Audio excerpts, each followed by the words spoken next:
Pernahkah kalian berjalan-jalan di jalan raya yang membentang lurus, panjang, dan sangat lebar? Kalau iya, tahukah kalian bahwa dulu, di masa penjajahan Belanda, pernah ada jalan raya yang sangat terkenal, bernama Jalan Raya Pos atau Jalan Anyer Panarukan? Kisah jalan ini dimulai pada awal abad ke-19, tepatnya tahun 1808. Saat itu, Indonesia masih dijajah Belanda, dan pemimpinnya bernama Gubernur Jenderal Daendels. He received an important task from the Dutch government in Europe to build a main road connecting the western part of Java Island, namely the city of Anyer in Banten, to the eastern part of Java Island, in Panarukan. Panjang jalan itu kira-kira 1.000 kilometer. Bayangkan, itu kira-kira seperti berjalan kaki dari Jakarta ke Surabaya, bahkan lebih. Tapi, kenapa jalan ini harus dibangun? Ternyata, Daendels ingin agar pasukan dan barang-barang bisa lebih mudah dan cepat bergerak dari satu tempat ke tempat lain di Jawa. Dulu, banyak serangan bajak laut dan musuh, jadi jalan ini penting sekali untuk pertahanan Belanda di Indonesia. Namun, pembangunan jalan raya pos bukanlah cerita bahagia. Daendels meminta banyak sekali rakyat Indonesia untuk bekerja membangun jalan tersebut.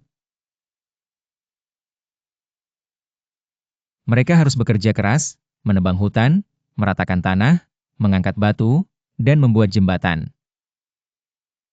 Karena alat-alat belum secanggih sekarang, semuanya dikerjakan dengan tenaga manusia.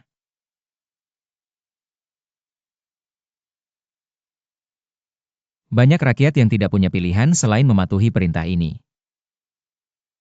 Mereka disebut sebagai pekerja rodi, yaitu kerja paksa tanpa bayaran. Akibatnya, banyak pengerjaan jalan ini menelan korban jiwa. Orang-orang harus bekerja dari pagi hingga malam tanpa cukup makan dan minum. Meski penuh penderitaan, akhirnya jalan raya pos selesai dalam waktu sekitar 1 tahun saja. Daendels memang ingin pekerjaan selesai secepatnya. Sampai sekarang, sebagian dari jalur yang dibangun itu masih digunakan sebagai jalan raya di Pulau Jawa. Jalan ini juga menyimpan banyak cerita dan sejarah. Jika kalian berjalan-jalan di sepanjang Pantai Anyer atau melintasi kota-kota seperti Cirebon, Semarang, Surabaya, hingga Panarukan, itu berarti kalian sedang melewati jejak perjalanan yang pernah dibuat lebih dari 2 abad lalu. Dari kisah jalan raya pos, kita bisa belajar bahwa infrastruktur itu penting untuk kemajuan, tetapi manusia yang membangunnya harus tetap diperlakukan dengan baik dan manusiawi.